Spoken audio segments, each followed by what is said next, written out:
Hey guys, Chris from Average Eskate Reviews here, and today in this video, it's finally happened. Ricky built me a DIY or custom board. Now this happened, I don't even know how this happened. I think it was a mix of always kind of wanting a little bit more and also being a bit curious about what he had going on. And also Ricky, as you guys have probably guessed, is, as he likes to refer to himself as, a tinkerer. He's constantly messing with things, constantly trying to develop things. And this board wasn't intended for me in the beginning, but after he put it together and I saw the spec, I saw the deck, I saw the performance, I was just like, politely, initially what happened was it was like, ride this for a week and tell me what you think about it. I rode it for about 24 hours and I was like, you're not getting it back. That's kind of how all of this happened. So this is now my new baby. Now, a lot of you know, if you've watched our videos for some time, that I'm not someone that's into the whole DIY thing. Not because there's a problem with it, it's just because it's not something I'd ever do. I'm not the kind of guy that goes out and buys something to make adjustments to it, to customize it so it's right for me. I'm the type of person that goes out and buys something and uses it as standard because that's how I want it. I just want to buy something, I want it to do what I want it to do, and that's it. I don't want to have to mess around with it, dial it in, any of that crap. That's just not for me. So I'm, in terms of tech, I'd be the Apple product buyer guy versus the Android buyer product guy, if that makes sense. So this is quite a big leap for me because a lot of the times when you guys have watched our videos and you hear me praising Evolve because I think Revolve is sick, I still think Evolve is sick, so deal with it if you don't like that. You've always been like, what you could spend, or rather what you could get if you spent that money on custom or DIY versus what you'd get if you went retail is a big difference. But it's something that I never really felt I needed to do. But if I tell you what my specs are for a board, and that's why this kind of became my new board, all I've ever wanted was to ride a board on 7-inch all-terrain wheels and be able to achieve a range of roughly between 15 to say 18 miles. And when I say that, it's not me riding conservatively, it's me riding and carving like a crackhead, as you often hear me say in videos. And that's pretty much exactly what this board has been able to do. But in addition to that, I've always wanted to be able to get a speed or a top speed with 7-inch all-terrain wheels of around 30 miles an hour. And I don't mean 26 or 28. I mean, I want to hit 30 if I want it. And if I want to be able to go a little bit faster than that, maybe 32, 33 miles an hour, I want to be able to do that. So I can keep up with traffic.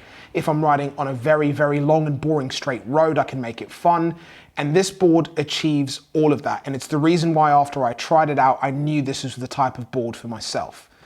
So what have I kind of learned about the whole custom versus retail buying or DIY versus retail stock boards? Obviously now I know that a lot of people know this, a lot of you DIY guys out there already know this. Yes, you can get a lot more for your money when it comes to DIY versus off the shelf, all of these different brands that we know. But something that I've always felt has fallen short is the ride and also the general performance of the board being as close to what I want, like for example the Bamboo GTR, but just giving me a little bit more range, a little bit more top speed, a little bit more grunt or acceleration and torque. So that's all I've ever wanted. So going completely off the scale and having a monster is not what I want. I just wanted something a little bit better.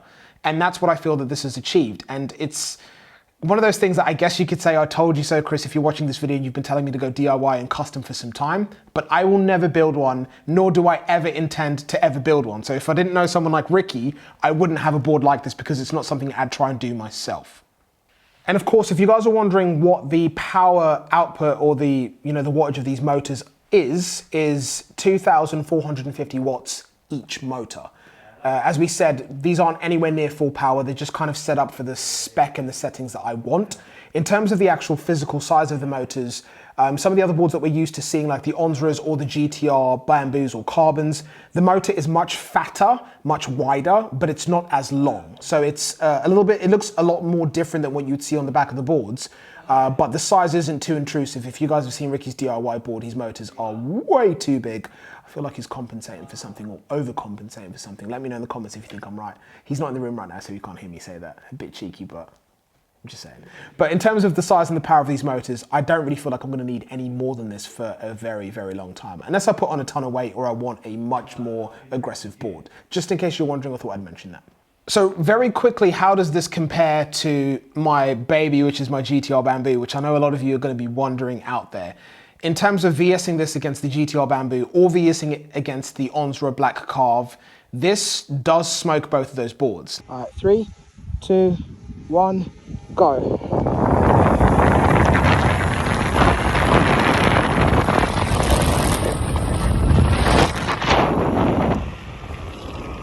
All right, 3, 2, 1, go.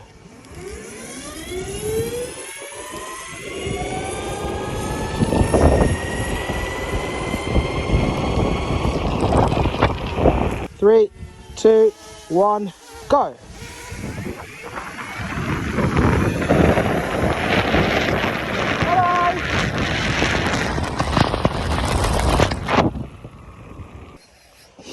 All right, 3, 2, 1, go.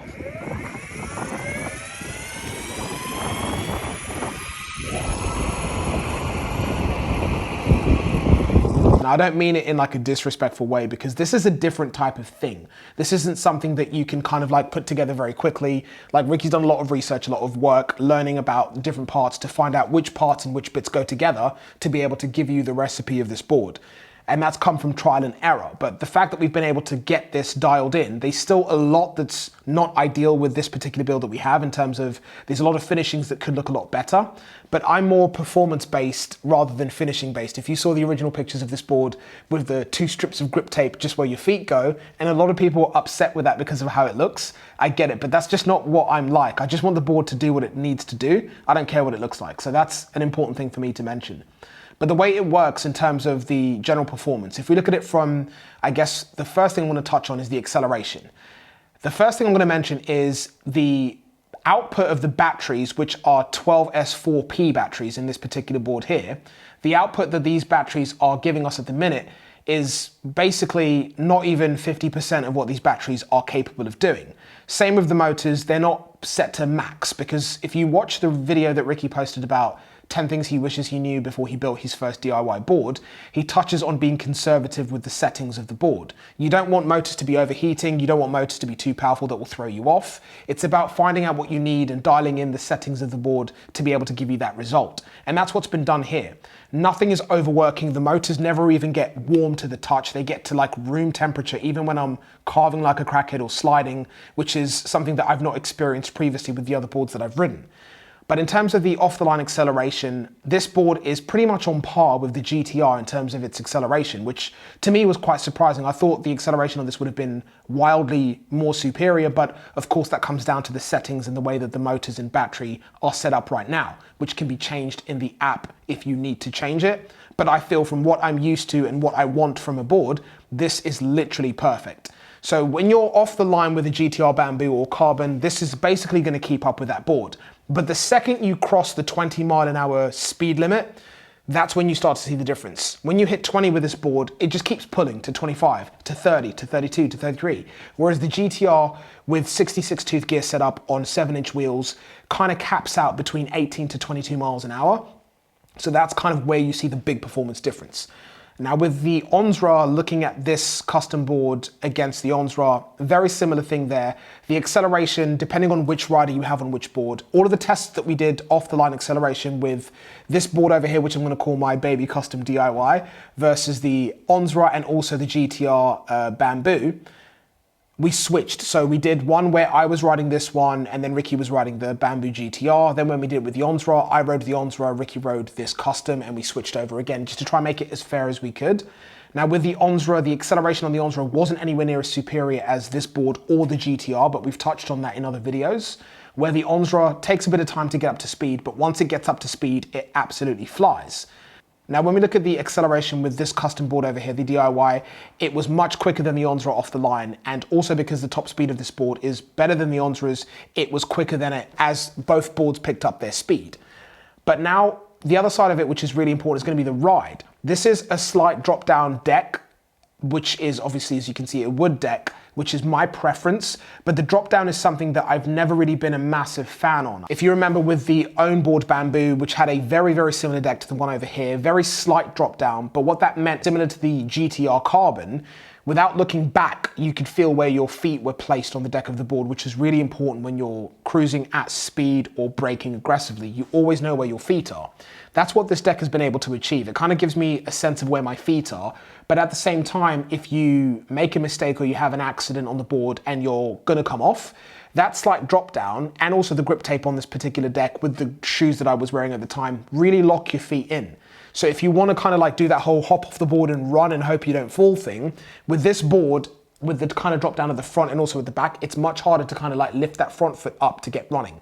It was kind of something that I only realized after I made a mistake, which I will touch on later on in the video. But that's really like the only negative area that I found with this particular setup. In addition to the fact that I said a lot of the finishings on the board could be a lot better.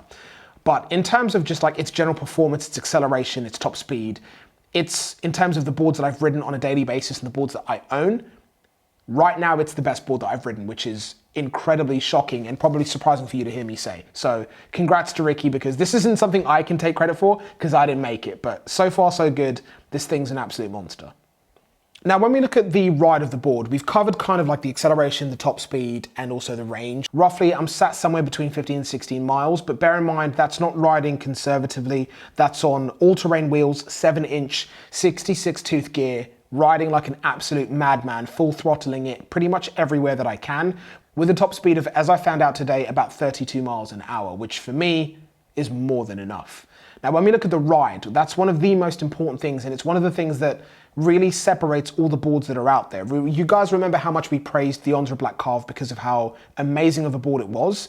The aggression with the acceleration wasn't ideal, it wasn't GTR level, but it was more than adequate. The top speed was pretty much ideal. But the only complaint that we had with that board was the size of the deck. I know it was only a few centimeters shorter than a GTR or a GTR Bamboo or Carbon, but that makes a big difference. Every centimeter or every inch makes a big difference, and everyone knows that. But what that meant was that your foot placement on the board wasn't, for me, optimal. So it kind of always felt like my feet were a bit too close together and I wasn't as stable, as planted as I was on some of the other longboards that I'd ridden. But the drop-down deck on this has a very similar foot placement to what I'm already used to. And the fact that it has that slight drop down means that I feel locked in. So it gives me a very similar feel to the GTR Carbon, which was kind of like the ideal shape of a board, but I didn't like the stiffness. I wanted it to be able to flex, which is essentially what this deck has been able to do. So all of the things that I've personally wanted on a board, this thing has been able to tick everything off the box, which is why I don't want it to seem like I'm saying this is a better board than any of the ones that we've ridden, but this is a better board for what I need versus all of the boards that I've previously ridden. It's important for me to mention that. For me, this is exactly what I wanted. So when we look at the ride, what makes a good ride? It's going to be the responsiveness of the throttle. It's going to be the deck, how comfortable it is to be planted, how much a feel for the road that you can have. And most important, it's going to be the truck setup. So of course, this is a double kingpin setup, which for me is kind of standard now. I don't expect to ever go back to riding single kingpin trucks because they're just not as maneuverable. And people say that they're not good for speed, which I don't get. 32 miles an hour on this board with double kingpins, no speed wobble, I'm completely fine. It's a double kingpin setup. These trucks aren't, trucks that we've borrowed from another company or anything like that. These are trucks that have been sourced specifically for this board. So the fact that it's got, at this minute, I'm probably going to change the bushings, but the bushings that are on there right now are doing the job for now. The bushings are good, the trucks are good with the double kingpins, and the wheels, you can see that these aren't like, again, from another company. These are just like some random wheels that have been sourced for the purposes of building this board. They're holding up quite well. I will mention that they're not as grippy as what I've experienced with Evolve's wheels, but for right now, it's not too horrible outside today. They've held up pretty good. So in general, the ride of this board, if I was to compare it to my GTR Bamboo, I'd pretty much put it on par with the ride of that board. The only advantage that this board has over the GTR is the fact that this throttle can be adapted and changed within a Bluetooth app for this particular board, which is really nice. So if you're carving and you want a little bit more responsiveness on the throttle, you can do that. But in addition to that, also the deck shape, the fact that it has that drop down, it's effectively, if you were to get the Bamboo GTR deck and the Carbon GTR deck and put them together, that's what the shape of this deck represents. So it's kind of like hitting, again, all the nails on the head that I wanted for my particular board to be able to do. So if that's the type of board that you're looking for, this is the one that has hit all of those nails on the head for me, and it's the reason that I'm enjoying it so much. Now, again, with the general build quality of the board, the grip tape pattern looks pretty now because a lot of you guys complained, and Ricky's similar to you guys. He didn't like the way that it looked before. So it's been dressed up. It looks much, much better now than it did before, with like 2 blocks of tape on this side and on the front. Like I told you, I don't care. I just want it to ride the way I want it to ride. I don't care what it looks like. The finishings, there's a couple of extra touches that need to be made to the finishings, but I'm so happy with the performance of this board. This, for me, has got me really, really eager and looking forward to summertime, because it's nice to have that kind of, you always feel like the settings that you have in your mind of what you'd like your board to be able to achieve seem unattainable, because you're just waiting for somebody to drop a board that hits all of those marks. Now, where the DIY world comes in to play that I never thought it would kind of affect me is that this is a board that's been made way, way ahead of time in terms of when I thought somebody would be like build something that would hit all the nails on their head for myself. It's an idea or a vision of a board that's been brought to fruition without me realizing that it could actually be done so easily. So it's really nice to kind of like have your dream board actually made for you and be able to use it right now, rather than hoping and wishing somebody else will be able to make it for you. So I'm excited and pumped for summertime. I can't even describe the amount of videos that we're going to be filming for you guys once the weather gets much better outside and we're able to ride all day and all night. But overall, so stoked with this board and really, really looking forward to kind of making a little bit more minor adjustments to it, changing the wheels out, getting better quality bushings, making my grip tape job not look so pretty so you guys get annoyed by that, because I love doing stuff like that. But yeah, it's nice to have something that kind of hits all the nails on the head and has got me really pumped for the summertime. So I'm very, very keen to take this board out during the summertime and see what I'm able to do on it. So when we look at the different features that the board has, so this doesn't have any USB ports, any built-in LED lights, any horns, none of that stuff. But what it does have is an off button and the port to be able to charge it. But something that it does have underneath that you don't really see on the surface is it has the capability to be able to attach a fast charger to it. So instead of having to wait your traditional like 2 to maybe 3 or 4 hours from 0 to 100%, with this board, I'm able to charge it from 0 to 100% in about an hour, which is insane.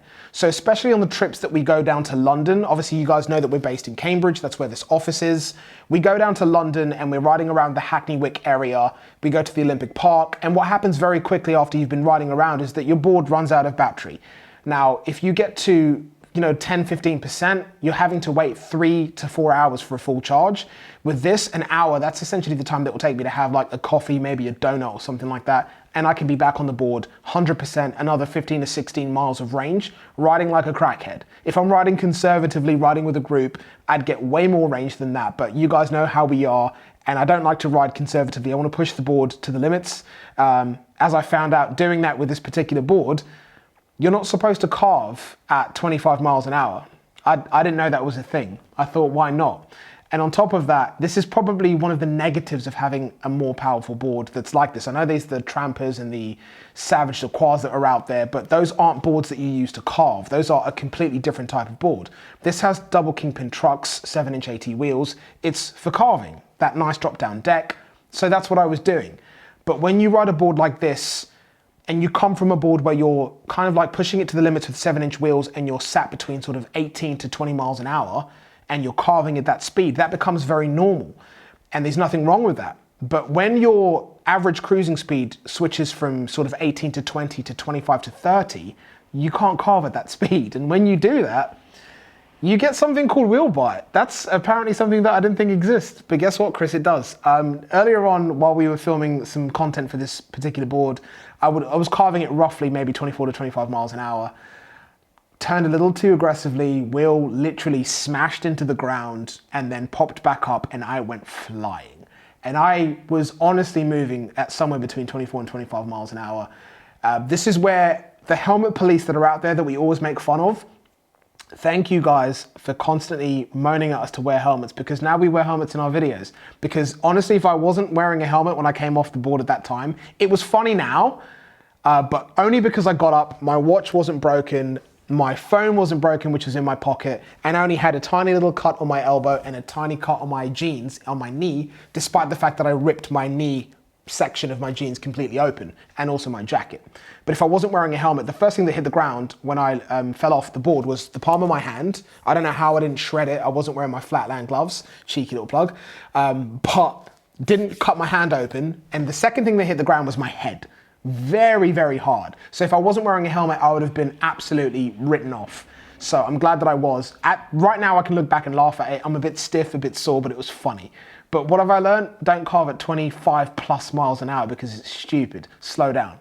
But that's one of the things you have to learn about these boards. It's the things that you're used to doing at the speeds some of the other boards go at is not something that you need to do with these. You have to be cautious and kind of like recognize that your body's adjusting to moving at that speed. That doesn't mean you can carve at that speed. So that's just food for thought, something that I'm dealing with, but I thought it'd be funny to share. And of course, if you've seen the clip rolling through while I'm talking about it, now it's funny. At the time it wasn't, because I basically did a little somersault on the ground, but right now it's funny.